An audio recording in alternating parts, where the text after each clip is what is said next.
भीमराव अम्बेडकर की जयंती है। कौन सा, क्या है? अच्छा, वो फेमस क्यों है इतना, उनको क्यों जानना है, सारे विद्यार्थियों को क्यों जानना है? आज हम यहाँ पे पढ़ा रहे हैं, तुम लोग के सामने जो बैठे हैं किसका देन है? उन्हीं का देन है। लड़कियों को पढ़ने नहीं दिया जाता था, आगे तक की पढ़ाई के लिए लड़कियों को अलाउड नहीं था। तो जो भी है लड़कियाँ जो भी बाहर निकल कर पढ़ रही है, अंतरिक्ष तक जा रही है, सारे किसका देन है? भीमराव अम्बेडकर का देन है। ठीक है, आज स्कूल में जो जा रही है ना, नहीं जाती। ठीक है, क्योंकि पहले लड़कियों को घर का चूल्हा चौका तक ही सीमित रखा जाता था, आगे की पढ़ाई के लिए उनको नहीं ये किया जाता था। लेकिन वो जो भीमराव अम्बेडकर, उनका जन्म कब हुआ था? 14 अप्रैल 1891 को, 14 अप्रैल 1891 को उनका जन्म हुआ था और उनकी मृत्यु हुई थी 6 दिसंबर 1956। ठीक है, कब हुआ था? 6 दिसंबर 1956 को उनका क्या हुआ? मृत्यु हो गया। कैसे हुआ? वो डायबिटीज के पेशेंट थे, सोए तो सोए रह गए, नींद में ही उनकी मृत्यु हो गई। ठीक है, लेकिन उससे पहले उनकी बचपन से कहानी में चलते हैं। वो एक दलित परिवार से थे। कौन जाति से थे? दलित जाति से। जैसे हम लोग कहते हैं ना, जनरल है, ओबीसी है, एससी है, ईबीसी होता है ना, तो वो एससी में थे। कौन से थे? एससी, शेड्यूल कास्ट जिसको बोलते हैं। उसके अंतर्गत हमारा पासवान, राम, माझी, ये सारे लोग आते हैं। ठीक है, ये लोग दलित जाति से थे, जिसको हम लोग क्या बोलते हैं? चमार। ठीक है, इस वजह से उनको स्कूल में नहीं पढ़ने दिया जाता था। स्कूल के टीचर उनको बाहर रखता था, या तो उनसे सफाई पे झाड़ू लगवाया जाता था स्कूल जाने का, या तो स्कूल से बाहर। खासकर संस्कृत के टीचर का कहना था कि ये पंडितों का सब्जेक्ट है, उनको इसमें नहीं पढ़ने दिया जाएगा, क्लास में भी एंट्री नहीं मिली। बेचारे साइड से गलती से नहीं होता कि दरवाजे के बाहर से सुन लिए, तो उनको पनिश किया गया। ठीक है, कि हाँ मतलब ये सुना क्यों, इसके कारण में संस्कृत वर्ड गया क्यों, ये दलित जाति से है। ठीक है, तो इस वजह से उनकी जाति की वजह से उनको बहुत प्रताड़ित किया गया। ठीक है, तो जो इंसान बहुत कुछ फेस किया रहता है, बहुत कुछ अपने बचपन से लेके देखा रहता है, झेला रहता है, तो जब वो उसके बारे में बदलाव चाहता है, क्या चाहता है कि हम बड़े हो गए कुछ बनेंगे, या तो बदलाव जरूरी है इस क्षेत्र में। क्योंकि मान लो उनके साथ हुआ, अब तक अभी भी लगभग होता है लोगों में, समाज का जो नजरिया है अभी भी वही है कि हाँ ये कास्ट है, वो कास्ट है। कास्टिज्म को लेके, रंग को लेकर, गरीबी और अमीरी को लेकर आज भी हम क्या करते हैं? भेदभाव करते हैं। कितना भी हमारा बाबा साहब ने क्या किया, भीमराव अम्बेडकर ने कानून में कुछ भी लिखे, कोई भी मतलब बदलाव किए, लेकिन फिर भी लोगों का आज नजरिया और सोच पूरी तरह से नहीं बदला है। ठीक है, आज भी हमारे समाज में छुआछूत क्या किया जाता है? छुआछूत वाला और नजरिया से देखा जाता है और भेदभाव किया जाता है, खासकर जाति को लेकर। ठीक है, आज भी हमारे सामने कोई शेड्यूल कास्ट का व्यक्ति होगा तो हम कहेंगे कि अरे वो चमार है, हमसे छोटा जाति का है, हम बड़े कास्ट में है, तो अपने सामने हम लोग नहीं बैठने देते हैं। ऐसा आज भी मतलब लोगों की धारणा है। ठीक है, वो इस चीज से इतना उनको प्रताड़ित किया गया, इतना टॉर्चर मिला था बचपन से जाति को लेके, तो उन्होंने इसके लिए बहुत सारे प्रयास किए ताकि लोगों का नजरिया और सोच बदला जाए। ठीक है, और फिर उन्होंने और क्या देखा, महिलाओं के साथ जो क्या होता है, लिंग भेदभाव, जिसको हम क्या बोलते हैं? Gender inequality. ठीक है, इस क्षेत्र में भी लड़की है तो लड़कियों को यहाँ तक आगे नहीं पढ़ना है, यहाँ तक सीमित इसकी लाइफ है, तो उसके लिए लड़कियों की शिक्षा के लिए उन्होंने क्या किया? इसके लिए भी बहुत सारे कानून पास किए। ठीक है, इस पे ज्यादा बल दिया गया। और आते हैं इनके बारे में कि ये सबसे पहले लॉ मिनिस्टर थे। देश आजाद हुआ ना, तो कानून मंत्री, पहला देश आजादी के बाद अपने भारत का पहला कानून मंत्री कौन थे? First law minister of India, B.R. Ambedkar. ठीक है, और उनको क्या क्या बोला दिया? इकोनॉमिक्स हमारा क्लास 10 में सब्जेक्ट पढ़ाना है। ठीक है, इकोनॉमिक्स ये थे, क्या थे? इकोनॉमिक्स यानी अर्थशास्त्री थे। इन्होंने इनको जो लंदन में हमारा है ना, इनको ऑल क्या मिला था? इनको डिग्री मिला था किसका? इकोनॉमिक्स का। और लंदन स्कूल ऑफ क्या, जो लंदन के स्कूल था, वहां से इनको एकमात्र व्यक्ति थे वर्ल्ड के जिनको ये डिग्री मिली थी। उन्होंने इकोनॉमिक्स में मास्टर डिग्री हासिल की थी। ठीक है, पीएचडी किया था, यानी ये पीएचडी होल्डर थे इकोनॉमिक्स में। ठीक है, इकोनॉमिक्स में इतना इनका योगदान था। ठीक है, तो इसलिए इकोनॉमिक्स भी काफी हम लोग पढ़ने वाले भी हैं। लेकिन जाने तो कि इकोनॉमिक्स के लिए सबसे पहले किसको क्या किया गया? लंदन में भी क्या किया गया? ठीक है, और इनके बारे में क्या क्या आप जान सकते हो? छुआछूत को मिटा और संविधान पे आते हैं। ठीक है, कॉन्स्टिट्यूशन जिसको बोलते हैं। तो ये संविधान सभा के प्रारूप कमेटी के अध्यक्ष थे, जिसको ड्राफ्ट कमेटी बोलते हैं। ठीक है, संविधान सभा के लिए मतलब संविधान बने इसके लिए एक सभा नियोजित किया गया। ठीक है, इसमें 7 सदस्य थे, जिसको बोला गया ड्राफ्ट कमेटी। ठीक है, तो ड्राफ्ट कमेटी के लिए 7 मेंबर थे और वो किस लिए कमेटी बुलाई गई थी, ताकि संविधान सभा का कैसे निर्माण किया जाए।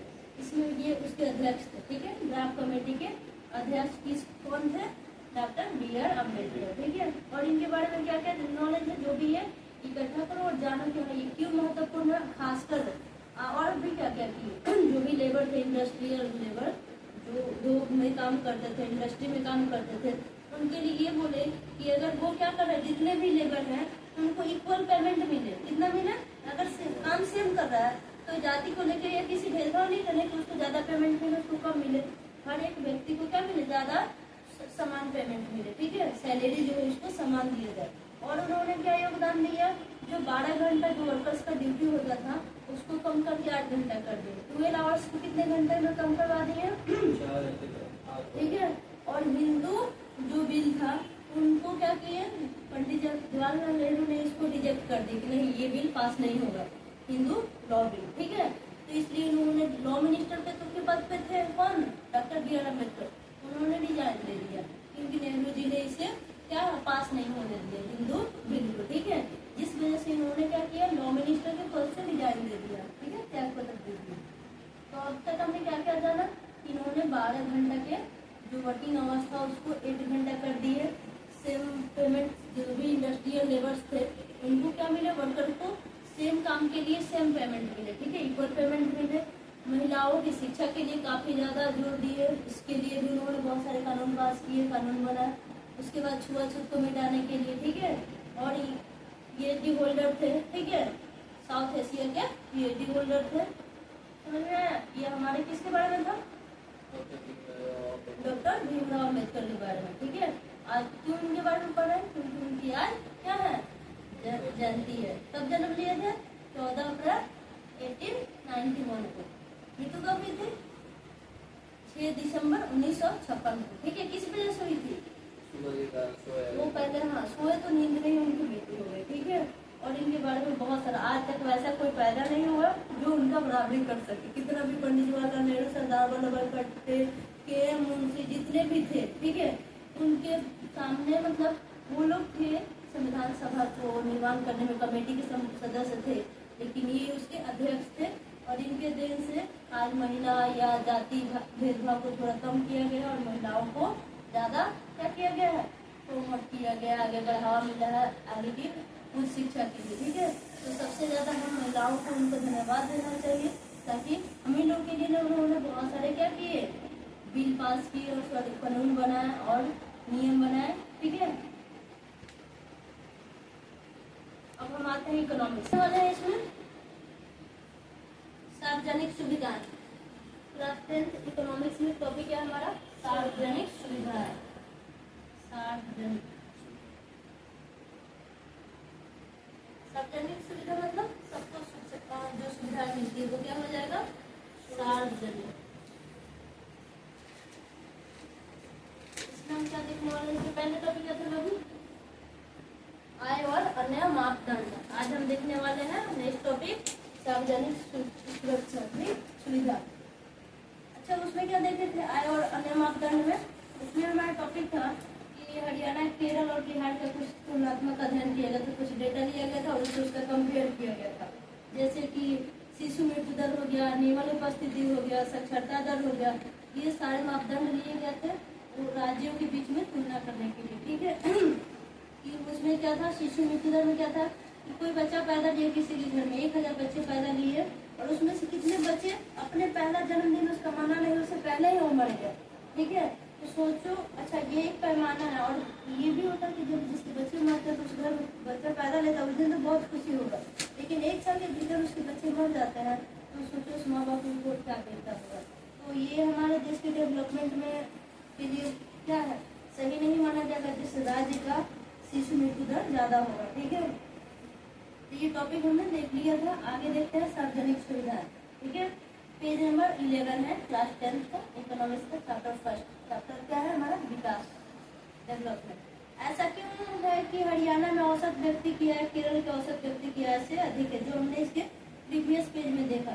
ठीक है, अलग अलग स्टेट का औसत प्रति व्यक्ति औसत आय अलग अलग था ना, औसत क्या था अलग अलग था।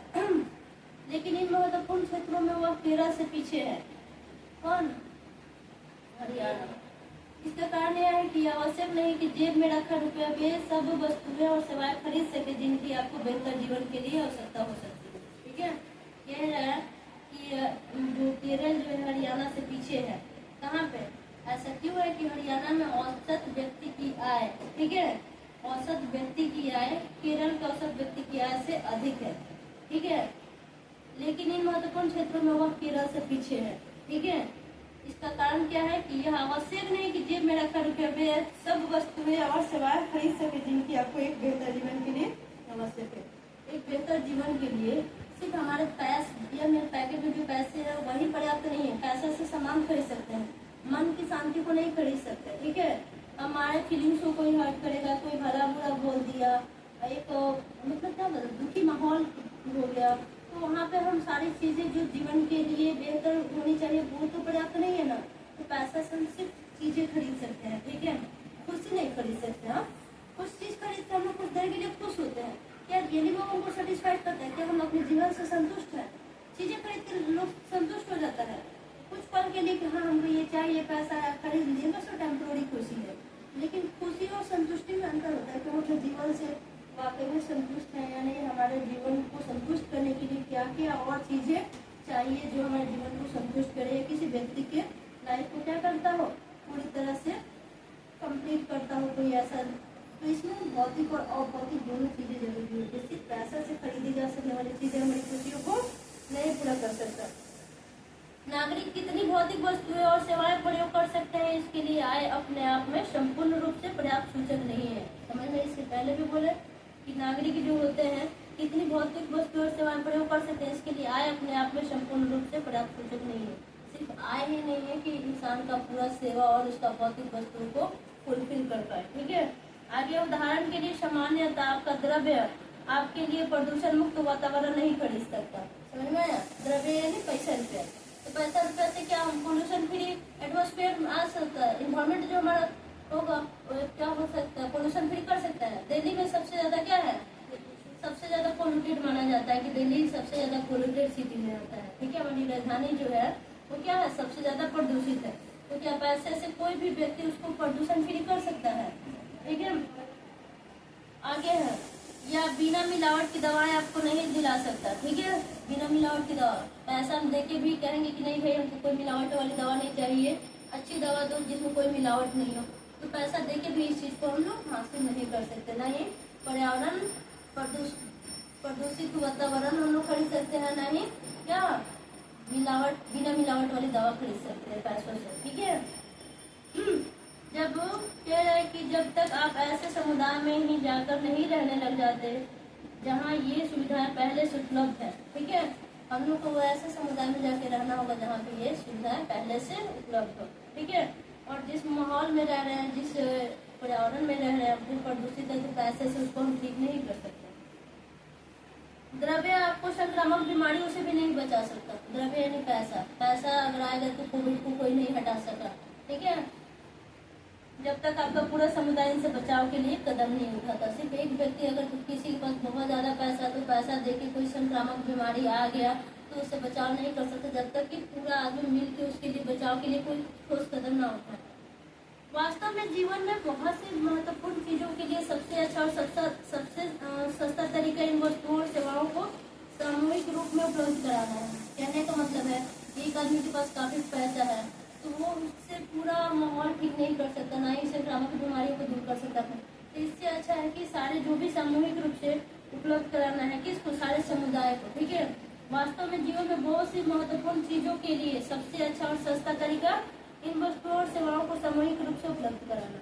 समूह में जितने भी लोग हैं सबको जो भी वस्तु है, ठीक है, और क्या है सेवा है, वो सबको सामूहिक रूप से अगर हम प्रोवाइड कराएंगे तो पॉसिबल होगा कि हर एक आदमी का में क्या होगा, कुछ न कुछ अच्छा देखने को मिलेगा। ठीक है, जरा सोचिए किसी स्थानीय इलाके के लिए सामूहिक सुरक्षा प्रदान करना अधिक सस्ता है।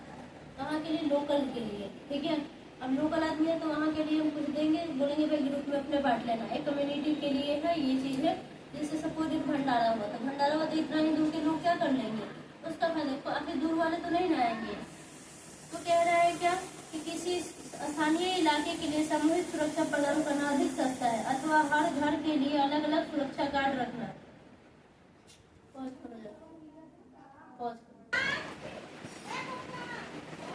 क्या था हमारा कि जरा सोचिए, किसी स्थानीय इलाके के लिए सामूहिक सुरक्षा प्रदान करना अधिक सस्ता है अथवा हर घर के लिए एक सिक्योरिटी गार्ड रखना। कौन बेहतर होगा? सामूहिक रूप से एक मोहल्ले के लिए, एक समुदाय के लिए एक रखना वो सबसे बेहतर होगा, ना कि हर घर के लिए एक रखना। ठीक है। आप क्या करते हैं अगर आपके गांव या इलाके में आपके अतिरिक्त कोई और पढ़ने में रुचि नहीं रखता? मान लो कि हम इस ऐसे मोहल्ला में रह रहे हैं या इस माहौल में रह रहे हैं जहाँ कोई पढ़ने वाला नहीं हो, ठीक है, किसी को इंटरेस्ट नहीं है पढ़ाई में, तो हम क्या करते हैं उस जगह पे? जाहिर सी बात है, कहेंगे कि वो नहीं पढ़ रहा है तो हम कैसे पढ़ें, यहाँ के बच्चे तो पढ़े नहीं रहे तो हम कैसे पढ़े हैं। मतलब माहौल देखिए, एक होता है कि देखा देखी लोगों का इंटरेस्ट जगता है। लेकिन अगर कह रहे हैं कि अगर आप क्या करते हो उस जगह पे, अगर आपके इलाके में आपके अतिरिक्त तुम्हारे अलावा कोई इंटरेस्टेड ना हो पढ़ने में, तब यहाँ पे क्या करना पड़ता? क्या तुम पढ़ पाओगे? शायद तब तक नहीं जब तक तुम्हारे माता पिता तुम्हें कहीं और निजी स्कूल में पढ़ने के, निजी स्कूल यानी प्राइवेट स्कूल में, मान लो कि यहाँ पे एक सरकारी स्कूल है, बच्चे सोचते जाने जो सरकारी स्कूल है इसमें अच्छा पढ़ाई नहीं होता है, नहीं जाएंगे, छोड़ देते हैं, कौन क्या बिगड़ जाएगा, कौन मेरा फी लग रहा है, मतलब ये भी होता है। फी नहीं लगता है तो बच्चे उसको ज़्यादा वैल्यू भी नहीं देते हैं। और वहीं प्राइवेट स्कूल जो होता है, जैसे तुम्हारा CBSE बोर्ड हुआ, इंग्लिश मीडियम के बच्चे जो है पढ़ने जा रहे हैं, तो उसको होता है कि हाँ मेरे पेरेंट्स का पैसा लग रहा है, तो वो क्या करते हैं वहाँ पे ज़्यादा रेगुलर भी जाएंगे, कंटिन्यू रहेंगे, प्लस होमवर्क करेंगे, वहाँ पे रहेगा कि मेरा पैसा बर्बाद हो रहा है मेरे पेरेंट्स का। तो जब ऐसा माहौल जहाँ पे तुम रह रहे हो ना, वहाँ की कोई तुम्हारे अलावा कोई भी इंटरेस्टेड नहीं है पढ़ने में, तो तुम क्या करोगे वहाँ पे? तुम्हारा भी इच्छा नहीं करेगा पढ़ने का। इस वजह से हम पेरेंट्स को ये कदम उठाना पड़ेगा कि वो किसी प्राइवेट स्कूल में बच्चे को एडमिशन कराएंगे। ठीक है। आप इसलिए पढ़ पा रहे हो क्योंकि बहुत से अन्य बच्चे पढ़ना चाहते हैं और बहुत से लोग ये मानते हैं कि सरकार को स्कूल खोलने चाहिए, ठीक है, और अन्य प्रकार की सुविधाएं उपलब्ध करानी चाहिए जिससे सभी बच्चों को पढ़ने का अवसर मिले। ठीक है। या तो सरकारी स्कूल खोलना चाहिए या तो अन्य प्रकार की सुविधाएं देनी चाहिए ताकि सभी बच्चे जो इंटरेस्टेड नहीं है उसको भी इंटरेस्ट दे, अरे भाई स्कूल में चलो पढ़ते हैं। ठीक है। अभी भी बहुत से क्षेत्रों में बच्चे मुख्य रूप से लड़कियां, अभी बताते हैं कि हाँ लड़कियों को पढ़ाई के लिए अभी भी क्या होता है, 10वीं पास करे या 12 करे तो घर वाले क्या करते हैं, शादी करा देते हैं कि अरे ज़्यादा हो गया, पढ़ के क्या करेगी, जाना तो ससुराल ही है, हाँ खाना ही पकाना है। तो 10 करा दिए, 10th पास कर ली मेरी बेटी, 12 कर ली, चलो और लड़का ढूंढते हैं, शादी करा देते हैं। लड़की है क्या करेगी? आज भी ये मेंटालिटी है हमारे समाज में, हमारे पेरेंट्स को। सबके नहीं, कुछ ऐसे हैं, ऐसे पेरेंट्स जो अपने लड़कियों को हायर एजुकेशन के लिए विदेशों में या शहरों में भेजते हैं और उसमें अपना पैसा इन्वेस्ट करते हैं। कुछ सोचते हैं कि जो पैसा हम इसकी पढ़ाई पे लगाएंगे उतना पैसा हम शादी करके निपटा लेंगे, पर क्या आखिर करेगी ही क्या? और मेरे घर कमा के देगी, बेटी है तो अपने ससुराल वाले को देगी। कुछ ऐसा भी मेंटालिटी होता है। कह रहे हैं अभी भी बहुत से क्षेत्रों में बच्चे, मुख्य रूप से लड़कियां, उच्च विद्यालय शिक्षा भी नहीं ले पाती। उच्च विद्यालय ने हाई स्कूल यानी 9, 10 भी नहीं कंप्लीट कर पाती। हम भी देखे अपने गांव में बहुत सी लड़कियों को, बस गांव में मेन मकसद होता है ना, जैसे कोई पेरेंट्स अपने बेटी को बाहर भेज के उसमें बहुत सारे पैसे इन्वेस्ट किए, दिन में तो UPSC की चलो भाई मेरी बेटी MBBS कर ले, UPSC क्रैक कर ले, IIT कर ले, तो बहुत सारे पैसे। वो ये नहीं सोचते कि हाँ ये आगे चल कर मतलब निकालेगी या नहीं कर पाएगी, इससे होगा या नहीं होगा, बस वो अपना पैसा इन्वेस्ट करता है कि हाँ मेरी बच्ची जो है वो टैलेंट है, इसके पास ये कर सकती है। ठीक है। फिर उसमें पैसा इन्वेस्ट करते हैं। कुछ लोग होता है लगता है कि हाँ शादी करके बहुत बड़ा उपहार दे दी, अपनी बेटी का जिंदगी सेटल कर दी। लाइफ सेटल करने का मतलब शादी करना थोड़ी होता है। एक पेरेंट्स का सिर्फ यही फर्ज होता है कि मेरी बेटी 10वीं कर ली या 12 कर ली, शादी कर देते हैं हम उसका, मतलब हम जन्म दिए हैं तो उसका क्या कर दिए, भरपाई कर दिए, शादी कर दिए। अब दूसरे के हैंड ओवर कर दिए, मतलब पति के हैंड ओवर। अब जब तक शादी नहीं किए थे तो पिता के हैंड ओवर थी, पिता उसका रोक टोक देख रेख करते थे। उसके बाद एक घर से दूसरे घर में भेज देना, यानी उस घर में भी तो घर में कैदे होकर रहना ना, यानी किसके हवाले कर देना, पति के हवाले। जाओ भैया तुम्हारा सेवा खर्चा पढ़ाई जो भी करना है तुम अपने ससुराल से करना। ठीक है। तो अधिकांश आज भी कह रहे हैं कि स्कूल भी उच्च विद्यालय शिक्षा भी नहीं ले पाते। ठीक है। यानी हाई क्लास वाला जो होता है, हायर एजुकेशन भी हायर एजुकेशन मतलब जॉब वाला नहीं, 9th-10th भी उच्च विद्यालय मतलब 9th-10th ये भी नहीं ले पाती आज के डेट में भी, क्योंकि सरकार समाज में इसके लिए पर्याप्त सुविधाएं उपलब्ध नहीं कराई है। लगभग अभी जो है, अभी गाँव में है ना कि 12th तक कोई स्कूल मिल जा रहा है, कॉलेज काफी दूर होता था जिसकी वजह से लड़कियों को जाने नहीं दिया जाता था, उतना दूर लड़कियों के कैसे जाएगी, तो ज्यादातर 5वीं तक स्कूल होता था तो 5वीं तक कराते थे। अगर पता चलता था क्लास 6, 7, 8, 9, 10 बहुत दूरी पे है तो बस रहने तो 5 तक पढ़ ली होगी, आगे के पढ़े। अगर 8वीं तक स्कूल गाँव में अवेलेबल हो तो वहीं तक पढ़ा देते हैं, छोड़ देते हैं रहने, तो सरकारी स्कूल से 8 क्लास तक पास करा दिए। 9th-10th का जो हाई स्कूल है तुम्हारा काफी दूर है, छोड़ दो, ठीक है। उसके आगे जैसे कोई जॉब की तैयारी करनी हो, कोई कोर्स करनी हो, तो फिर उसके लिए क्या होता है, रहने दो, शहर में लड़की अकेले नहीं जा सकती। केरल में शिशु मृत्यु दर कम है क्योंकि यहाँ स्वास्थ्य और शिक्षा की मौलिक सुविधाएं पर्याप्त मात्रा में उपलब्ध है। क्या है, केरल में शिशु मृत्यु दर कम क्यों है, क्योंकि वहाँ पे क्या है, वो स्वास्थ्य और शिक्षा, ठीक है। ये दो चीज जहाँ रहेगी वहाँ पे क्या होगा, घर में क्लेश कम होगा। मान लो कि घर में सारे लोग एजुकेटेड है, अच्छे से वेल एजुकेटेड है, पैसा भी है उन लोगों के पास, शिक्षा भी है, पैसा शिक्षा है तो पैसा जरूर आएगा। पढ़े लिखे लोग कभी बेकार रहेंगे क्या, अरे नहीं भी जॉब होगा तो कोचिंग चलाएंगे, बच्चे को नॉलेज देंगे, ट्यूशन चलाएंगे, कहीं ना कहीं तो उनका नॉलेज कम आएगा ना, बेकार तो नहीं रहेंगे। और पढ़े लिखे हैं तो अपने स्वास्थ्य का भी ख्याल रखेंगे। अब ये नहीं कि कोई ऐसा सिम्पटम कोई बीमारी का दिख रहा है बस उसको छोड़ देते हैं, जाने दो थोड़ा मोड़ा है, लेकिन जो पढ़े लिखे समझ रहा है कि भाई इसका क्या साइड इफेक्ट हो सकता है, ये बीमारी कितना घातक हो सकता है अगर हम अभी नहीं कराए इसका इलाज, ठीक है। इसी प्रकार कुछ राज्यों में सार्वजनिक वितरण प्रणाली, ठीक है, ठीक प्रकार कार्य करती है। ऐसे राज्यों में लोगों के सेवाएं, लोगों के स्वास्थ्य और पोषण स्तर निश्चित रूप से बेहतर होने की संभावना है, ठीक है। जहाँ पे क्या होता है, वितरण प्रणाली जो है, सार्वजनिक वितरण प्रणाली सरकार के द्वारा जो भी चीजें मिलती है वो सबको मिलती है, जिस वजह से लोगों के स्वास्थ्य और पोषण स्तर निश्चित रूप से क्या होगा, बेहतर होने की संभावना होगी। अब है, आओ इन पर विचार करें, पेज नंबर 12।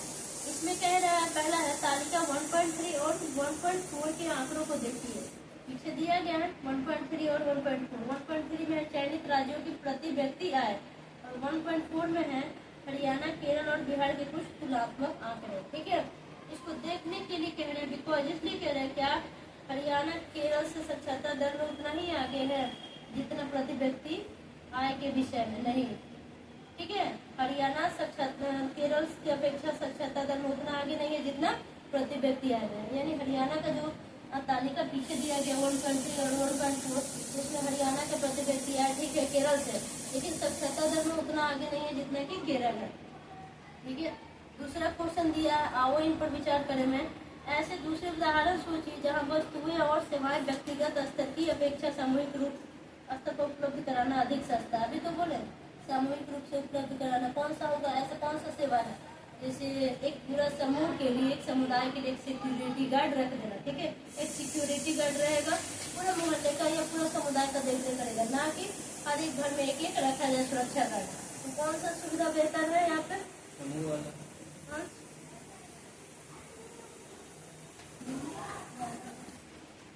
क्या था, आओ विचार करें में। पहला हम लोग देख लिए कि केरल का प्रति व्यक्ति आय और हरियाणा का सेम नहीं है, साक्षरता दर दोनों का अलग अलग है। तो हरियाणा केरल की तरह साक्षरता दर में अधिक आगे नहीं है। दूसरा था, ऐसे दूसरे उदाहरण सोचे जहाँ वस्तुएं और सेवाएं व्यक्तिगत स्तर की अपेक्षा, व्यक्तिगत स्तर मतलब पर्सनल, मतलब हर एक घर पे, मान लो कि तुम्हारा घर, मेरे घर, आसपास के हर एक घर पे एक सुरक्षा गार्ड ना देके पूरे एक मोहल्ले के लिए एक सिक्योरिटी गार्ड हो तो बेहतर हुआ कि नहीं। ये उदाहरण देना था हमने दे दिया कि व्यक्तिगत रूप से यानी पर्सनल रूप से प्रोवाइड ना करा के पर्सनल रूप से तो पूरा एक कम्युनिटी के लिए प्रोवाइड कराया जाता है। तो ये क्या होगा, बहुत ही सस्ता होगा, ठीक है। सस्ता होगा कि नहीं, एक एक घर के लिए रखेंगे तो बहुत महंगा पड़ जाएगा। आओ इन पर विचार करें। तीसरा क्वेश्चन है, अच्छे स्वास्थ्य और शिक्षा सुविधाओं की उपलब्धता क्या केरल केवल सरकार द्वारा इन सुविधाओं के लिए किए गए व्यय पर ही निर्भर करती है, अन्य कौन से कारक प्रासंगिक हो सकते हैं। अच्छे स्वास्थ्य और शिक्षा के लिए सिर्फ सरकार जो चीजें उपलब्ध कराएगी सिर्फ वही क्या होगा, उनके लिए ही व्यय पर निर्भर करेगा, नहीं। क्या होगा, हर एक इंसान को जागरूक होना पड़ेगा, ठीक है, शिक्षित होना पड़ेगा, तब जाके सिर्फ सरकार जो व्यय कर दे उसी पे डिपेंड नहीं करेगा, ठीक है। आगे है क्वेश्चन 44। तमिलनाडु में ग्रामीण क्षेत्रों के 90% लोग राशन की दुकानों का प्रयोग करते हैं, ध्यान से सुना, जबकि पश्चिम बंगाल में केवल 35% ग्रामीण निवासी इसका प्रयोग करते हैं। कहाँ के लोगों का जीवन बेहतर होगा? पश्चिम बंगाल का, ठीक है। इसका राशन दुकान का है। राशन दुकान पे क्यों जाएंगे, अपना खेती भी कर सकते हैं ना, ठीक है। अब कार्यकलाप 2 दिया है, ठीक है, ये रहा पेज नंबर 12 में कार्यकलाप 2 दिया है। इसके अंतर्गत कुछ दिखाया गया, क्या दिखाया गया? पहला लिखा है तालिका 1.5 को ध्यान से अध्ययन कीजिए और निम्न अनुच्छेदों में रिक्त स्थानों को भरिए। हो सकता है इसके लिए आपको तालिका के आधार पर कुछ गणना करनी पड़े, ठीक। तालिका है 1.5, उत्तर प्रदेश की ग्रामीण जनसंख्या की शैक्षिक उपलब्धि श्रेणी। ग्रामीण जनसंख्या की साक्षरता दर दिया है, पुरुषों का दिया है 76%, ग्रामीण साक्षरता दर पुरुष का इसमें दिया है तालिका 1.5 में, और महिला साक्षरता दर 54% दिया है, ठीक। और 10 से 14 वर्ष के ग्रामीण बच्चों में साक्षरता दर 10 से 14, उसी के बीच में तुम लोग होगे, तो 90% पुरुषों का साक्षरता दर है 10 से 14 वर्ष के में, ठीक है, और 87% महिलाओं का है। और आगे है 10 से 14 वर्ष की आयु के स्कूल जाने वाले ग्रामीण बच्चों की प्रतिशत, ठीक है। इसमें लड़के पुरुषों का जो प्रतिशत है 10 से 14 वर्ष की आयु में जो स्कूल जाने वाले बच्चे हैं, ठीक है, उसका 85% है लड़कों का, और लड़कियों का है 82%। अब क्वेश्चन इससे 3 क्वेश्चन दिया है, क्वेश्चन ठीक, इसको एक बार देख लीजिए। इसमें है सभी आयु वर्गों की साक्षरता दर, जिसमें युवक और वृद्ध दोनों से मिलित है। साक्षरता दर मतलब क्या होता है? जो लिखने पढ़ने मतलब सिग्नेचर करना जान जाए वो क्या हो जाएगा, साक्षरता दर में आता है, ठीक है। शिक्षित अलग है, साक्षरता दर अलग है, ठीक है। शिक्षित यानी आगे तक की पढ़ाई अच्छे से कंप्लीट की हो, तो उसे हम एजुकेटेड बोलते हैं। और साक्षर यानी लिटरेट, ठीक है, ठीक है। तो लिटरेट यानी जो लिखना पढ़ना और सिग्नेचर करना तक जान जाए वो साक्षर होता है। शिक्षित लोग वो होते हैं जो वेल एजुकेटेड हायर एजुकेशन को गेन किए रहते हैं, दोनों में अंतर होता है, ठीक है। तो इसमें साक्षरता दर में युवक और वृद्ध दोनों शामिल है। ग्रामीण पुरुषों के लिए डैश थी और ग्रामीण महिलाओं के लिए डैश थी, ठीक है। ग्रामीण पुरुषों के लिए साक्षरता दर दिया है 76% बढ़ाएगा, और महिलाओं के लिए 54% फील होगा, ठीक है। एक में कितना बढ़ाएगा? 76, एक में 54। आगे है, यही नहीं कि बहुत से व्यस्त स्कूल ही नहीं जा पाए, बल्कि डैश इस समय स्कूल में नहीं है। कितने नहीं है? तो 70% नहीं है। कैसे निकाले हम? जैसे 76% पुरुष साक्षर मतलब साक्षरता दर को गेन किए हैं, और जो नहीं जा पाए हैं उनका प्रतिशत निकालना है। तो जो गए हैं ना उसमें से 100 में से जो गए हैं उसको माइनस कर देंगे, जो बचेगा वो नहीं गए वाले होंगे। जाने वाले की संख्या दिया है इस 1.5 में, ठीक है। तो जाने वाले की संख्या जो नहीं गए हैं उसको निकालने के लिए 100 में से माइनस कर देंगे, ठीक है।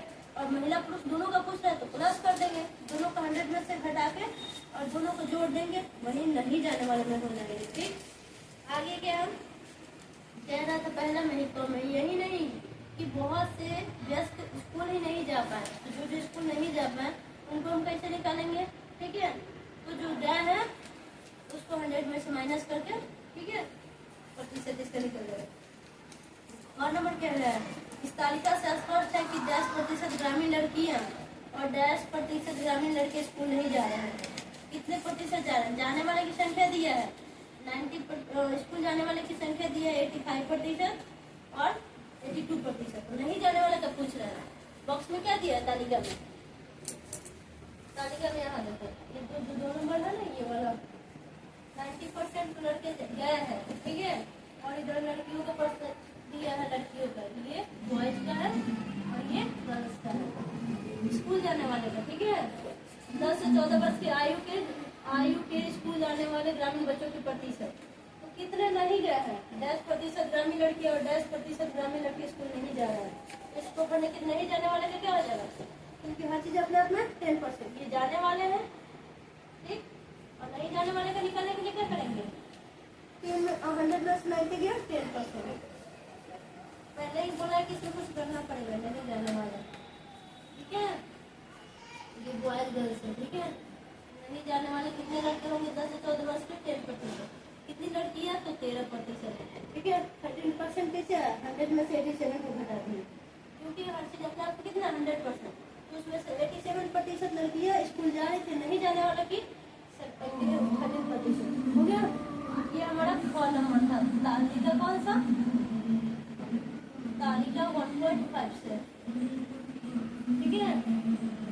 कौन नंबर बता चुके थे, 2 नंबर भी देख लिया जाते हैं। अभी इसी में कौन कुछ बाकी है, में आगे दिया है। इसलिए 10 से 14 वर्ष की आयु के बच्चों में से 10% ग्रामीण लड़कियां और 10% ग्रामीण लड़के निरक्षर है, यानी पढ़े लिखे नहीं है। तो साक्षर वाला देख लिया जाए,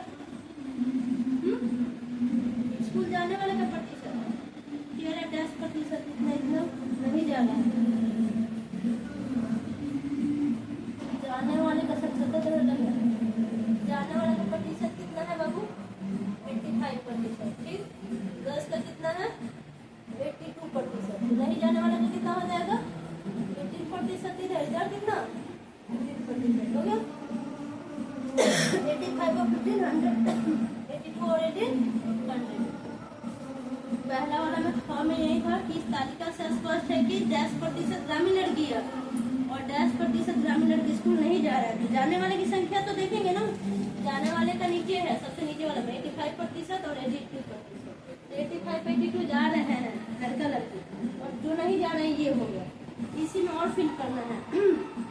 इसलिए 10 से 14 वर्ष की आयु के बच्चों में से 10% ग्रामीण लड़की और 10% ग्रामीण लड़के निरक्षर है। तो निरक्षर निकालने के लिए साक्षर वाला में से माइनस करेंगे। तो ये तो जाने वाले की है, ठीक है। निरक्षर हमको निकालना है, तो पहले हम क्या देखेंगे, कितने प्रतिशत साक्षर है, ठीक है। 90% बॉय और क्या कितना 87% बॉय। निरक्षर कितने होंगे, निरक्षरता तो साक्षरता देना ना, साक्षर मतलब पढ़ा लिखा। साक्षर इतने हैं तो निरक्षर कितने प्रतिशत है बाबू,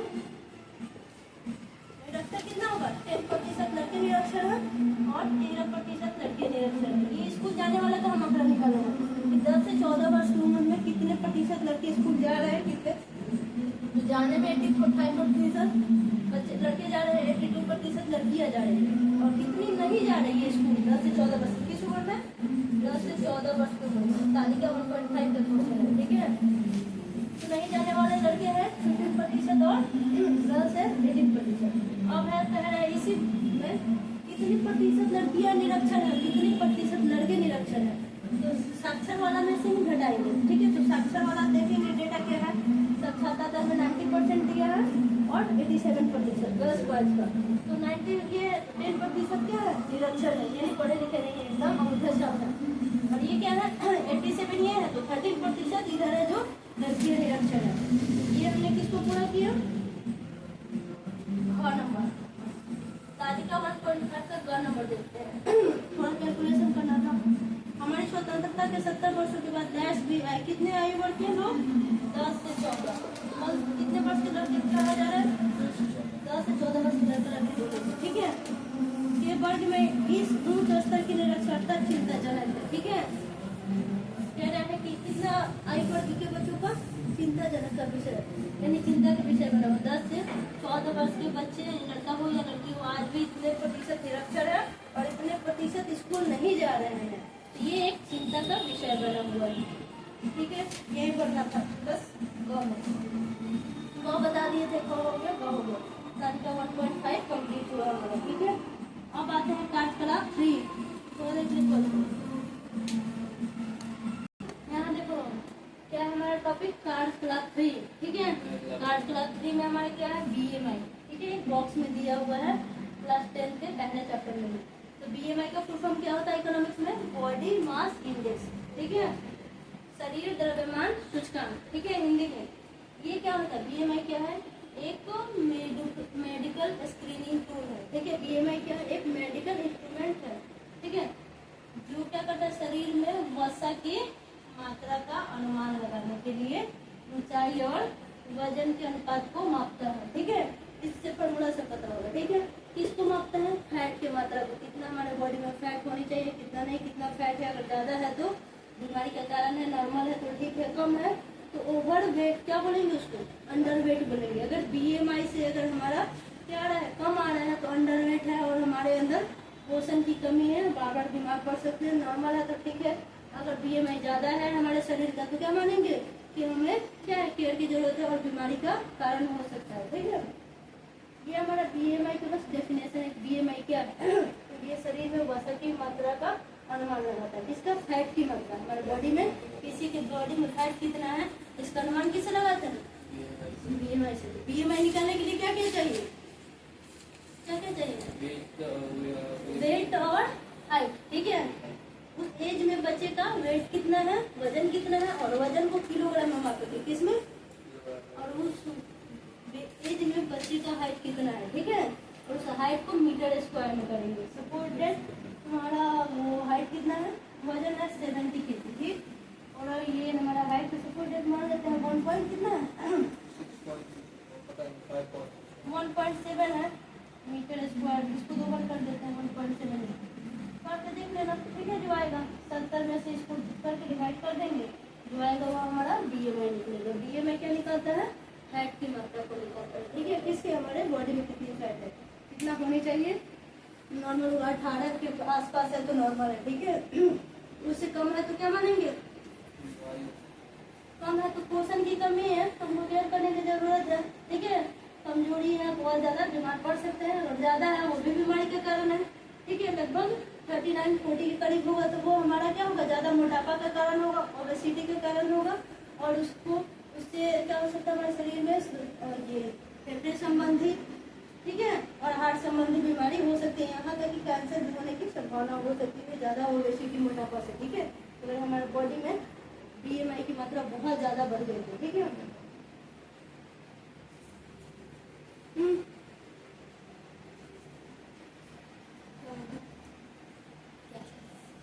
ये चालू करेगा बीएमआई, ठीक है। बीएमआई निकालने के लिए क्या बोला था? बीएमआई क्या निकलता है हमारा? फैट। बॉडी में कितना फैट है इसके निकालने के लिए क्या करेंगे? वजन में डिवाइड करेंगे, किससे? हाइट से। और हाइट किस में होना चाहिए? मीटर स्क्वायर में, ठीक है। और वजन केजी में होना चाहिए। तो बीएमआई का थोड़ा कुछ कैटेगरी दिया है कि कितना रहेगा तो किस कैटेगरी में उस बीएमआई को माना जाएगा, ठीक है। तो अगर 16 से कम होगा, ठीक है, तो कितना होगा? वो अंडरवेट है, यानी सीवियर, ठीक है। सीवियर ऑर्थीनेस, यानी उसको वजन बढ़ाने की जरूरत है, ठीक है। मतलब वो बहुत पतलापन है उसके अंदर, और उसको कुपोषण में रखा जा सकता है। उसको क्या करना है? उसमें इम्यूनिटी की कमी है, उसको ठीक करना पड़ेगा। कितना अगर बीएमआई है बॉडी का? तो 16 से कम है तो सोचो कि बहुत उसमें दुबलापन है, ठीक है। फैट बहुत कम है। अगर 16 से लेकर 16.9, ठीक है, यानी 17 नहीं, 17 से थोड़ा से कम, 16.9, तो अंडरवेट है ये भी, लेकिन मॉडरेट है, ठीक है। इसका जो दुबलापन है तो मॉडरेट में है, यानी एवरेज में है, ठीक है। अगर 17 से लेकर 18.4 तक रहा तो ये भी अंडरवेट, यानी इसका वजन कम है। इस तीनों का वजन क्या है? इसका भी, इसका भी, इसका। अगर बीएमआई 16 रहा, 16.9 तक रहा, 18.4 तक रहा, ठीक है, तब क्या होगा? माइल्ड फीवर, ठीक है। आगे आते हैं 18.5 से लेकर 24.9, यानी 18.5 से 25 के बीच में रहा तो कितना मानेंगे? नॉर्मल रेंज होता है, ठीक है। अगर हम अपने बॉडी का बीएमआई निकालते हैं तो 18 यानी 18.5 से 24.9 तक होता है तो उसको नॉर्मल रेंज में माना जाता है। आगे देखते हैं 25 से लेकर 29.9, यानी 30 से थोड़ा सा कम, ठीक है। तो अगर इतना है तो ओवरवेट आ गया। कितना आ गया? ओवरवेट, यानी मोटापा थोड़ा ज्यादा आ गया उसमें, यानी उसका वेट जो है ओवर हो गया, ठीक है।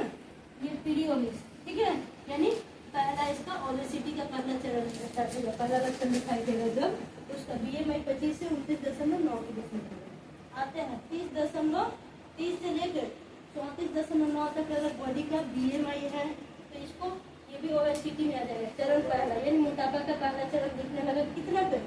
30 से 35 के बीच में है, 30 से 35 के बीच में है तो मोटापा का पहला चरण, ठीक है। अगर किसी के बॉडी का, किसी ह्यूमन बॉडी का अगर बीएमआई कितना आ रहा है? 30 से 35 के बीच में, कितना से कितना बीच में, तो क्या माना जाएगा? मोटापा का पहला चरण। दूसरा क्या माना? 35 से 39.9, ठीक है। तब क्या मानेंगे? ये मोटापा का दूसरा चरण मिलेगा, ओबेस यानी ओबेसिटी, ठीक है। और अगर 40 से कम थोड़ा सा, यानी 13.9 है, ठीक है, 13.91 या 13.92, इस प्रकार से लेके 40 के बराबर है, तब क्या हो जाएगा? मोटापा का थर्ड लेवल देखने को मिलेगा हमें, ठीक है। ये हमारा बीएमआई था और इसका कैटेगरी था कि अंडरवेट कब तक होता है? 16 से कम रहा तो 17 के बीच है तब भी, और 18 18.5 से पहले है तब भी। ये साढ़े 8 है और 25 के बीच में है, तो क्या है, नॉर्मल है। अब 25 से ओवर होने लगा, यानी ओवरवेट का लक्षण जाने लगा। यहाँ से दिख रहा है ओवरवेट, ओबेसिटी, ठीक है। ओवरवेट हो गया, जैसे ओवरवेट हुआ तो क्या होगा, मोटापा स्टार्ट हो जाता है। मोटापा का पहला चरण लेवल 1, लेवल 2, लेवल 3 देखने को मिल रहा है। और उससे कम है तो उसको वेट गेन करने की जरूरत है, उसमें इम्यूनिटी और कुपोषणता का लक्षण देखने को मिलेगा।